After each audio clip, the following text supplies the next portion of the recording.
Assalamu alaikum, frères et sœurs en islam. Très heureux de vous retrouver encore une fois de plus. Aujourd'hui, Inch'Allah, nous allons parler du regret. Le regret qu'on aura le jour de la résurrection. Allah subhanahu wa ta'ala dans le Coran, il dit, le jour de la résurrection sera le jour des regrets. Le jour des regrets pour qui? Pour ceux qui ont cru en Allah et qui ont fait de bonnes actions. Ils vont regretter ce jour-là. Subhanallah. C'est paradoxal. Et ceux qui ont mécru, qui n'ont pas cru en Allah, et qui ont posé de mauvaises actions sur la terre, aussi vont avoir des regrets. Subhanallah. On me dira, on est d'accord, pour ceux qui n'ont pas cru et ceux qui ont fait le désordre sur la terre, ils vont regretter parce qu'ils verront le feu de l'enfer. Mais pourquoi? Celui qui a cru en Allah, qui a fait de bonnes actions, qui a fait ses 5 prières à l'heure, qui a jeûné pendant le mois de Ramadan, qui a fait le pèlerinage, qui a été bon envers les voisins, pourquoi lui aussi va regretter? Subhanallah. Après son islam. Le jour du jugement dernier, quand Allah subhanahu wa ta'ala donnera la récompense pour un seul subhanallah, tu vas regretter, mais pourquoi je n'ai pas fait ça 10 000 fois, je n'ai pas passé toute ma vie à le faire. Tu auras des regrets. Quand tu verras la récompense que Allah te donnera pour un seul jour de jeûne surrogatoire, tu diras, si je savais, Ya Rab, j'allais jeûner toute ma vie. Tu vas regretter ce jour-là.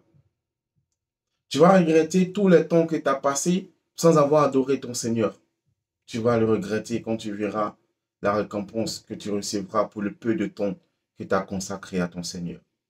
Mes frères en islam, et les plus grands perdants qui auront le plus grand des regrets, c'est ceux-là qui auront gaspillé le temps à faire des choses que Allah n'aime pas, ceux-là qui auront consacré le temps à l'adoration d'autres choses, des fétiches en dehors d'Allah subhanahu wa ta'ala. Ceux-là, ils auront des regrets parce que le jour du jugement dernier, leur fétiche ne sera pour eux d'aucune utilité. Subhanallah.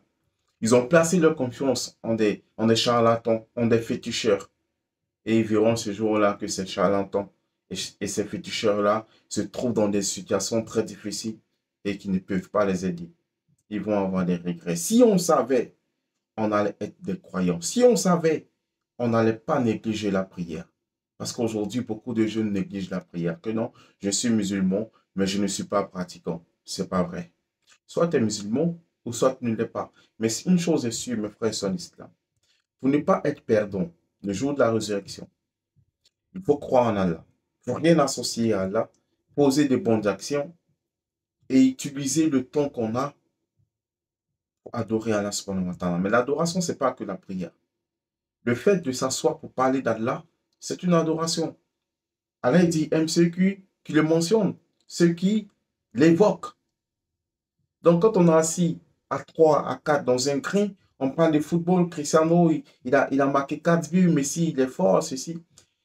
On peut utiliser ce temps-là pour parler d'Allah, pour parler des compagnons, pour parler de la vie des prophètes, pour parler de la religion. Et c'est ce qui va nous profiter. Parce qu'à chaque fois qu'on se réunit pour parler d'Allah, Allah il fait descendre des anges qui nous couvrent de leurs ailes et qui prient Allah pour que Allah nous absolve, nous pardonne et nous accorde le paradis.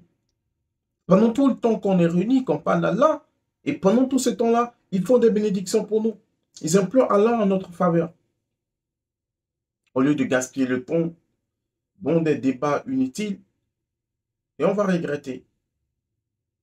On va regretter tout ce temps qu'on a passé à ne rien faire. On dit souvent, non, j'essaie de tuer le temps. Non, tu ne tues pas le temps, c'est le temps qui te tue. Il faut utiliser chaque instant de notre vie pour nous rappeler d'Allah subhanahu wa ta'ala. Allah ne nous empêche pas d'avoir des loisirs, de jouer au football, de s'amuser, de passer un temps pour relaxer. Tout ça, ça fait partie de l'équilibre de la vie. Mais il ne faudrait pas que les choses de ce bas monde-là, nos jeux, nos amusements, nos loisirs, nos distractions, nous fassent oublier Allah subhanahu wa ta'ala, nous fassent oublier l'essentiel, nous fassent oublier ce pourquoi nous avons été créés. Et Allah dit, je n'ai créé les hommes et les djinns que pour qu'ils m'adorent. Donc, le but de notre présence sur la terre, c'est d'adorer Allah subhanahu wa ta'ala, d'une adoration digne de sa grandeur.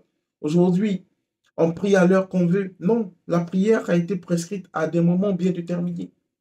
Mes frères et sœurs en islam, il ne faut pas négliger la part d'Allah.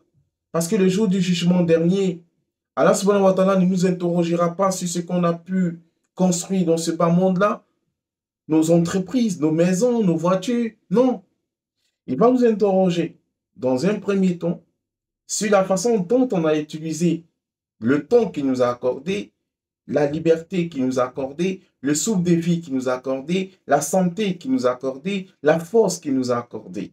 On utilise cette force que Allah nous a donnée pour aller désobéir à Allah. Les gens ils vont s'asseoir dans un maquis de 18h à 6h du matin en train de consommer l'alcool. Subhanallah. Allah subhanahu wa ta'ala nous en préserve, qui nous guide sans cesse le droit chemin. Mes frères et sœurs en islam, le jour de la résurrection, vaut mieux qu'on soit de ceux qui regrettent de n'avoir pas fait assez de bonnes actions. Parce que si on est de ceux qui regrettent de n'avoir pas suivi les musulmans, de n'avoir pas suivi le prophète, en ce moment-là, on sera dans de beaux draps. Mes frères et sœurs en islam, accomplissons les bonnes œuvres. Tant que tu peux faire le bien, fais le bien. Tant que tu peux adorer ton Seigneur, adore ton Seigneur. Tu peux, même en marchant, dire Subhanallah, Alhamdulillah, Allahu Akbar, La ilaha illallah, La hawla wa la quwwata illa billah, Hasbunallahu wa ni'mal wakil. Subhanallah wa bihamdi. Ce sont des zikrs qui sont faciles. Alhamdulillah, Rabbil Alamin. Tout ça, c'est des zikrs que tu peux faire en marchant. Étant assis dans un baka, étant assis en train d'attendre quelque chose, tu peux faire Subhanallah, Alhamdulillah, La ilaha illallah, Subhanallah. Mes frères en islam, prenons conscience que la vie est fragile, la vie est éphémère. Et à tout moment, on peut mourir, comme aujourd'hui, plus de 20 000 personnes, si je ne me trompe pas, sur le chiffre, sont mortes lors du séisme qu'il y a eu récemment en Turquie et en Syrie. Qu'Allah subhanahu wa ta'ala leur fasse miséricorde. C'est dire à quel point la vie est fragile. Aujourd'hui, on est sur terre, demain, on se retrouve sous terre, tout de suite. Mais il faut vraiment qu'on ait la foi en Allah, qu'on arrête les mauvaises pratiques et qu'on prenne le chemin qui mène à Allah subhanahu wa ta'ala pendant qu'il est encore temps, parce que demain est incertain. On n'a aucune certitude que demain on sera encore en vie, même si on souhaite avoir bien entendu une longue vie, on n'a pas cette garantie-là. C'est pourquoi il ne faut pas remettre à demain ton repenti. Réponds-toi maintenant, reviens à ton Seigneur. Allah subhanahu wa ta'ala, c'est le Dieu qui pardonne, qui est miséricordieux, qui est accueillant, repenti. Ne désespère pas de la miséricorde d'Allah, peu importe la grandeur de tes péchés, reviens vers ton Seigneur et il te pardonnera. J'ai été très heureux d'être en votre compagnie. Assalamu alaikum et à très bientôt, Inch'Allah.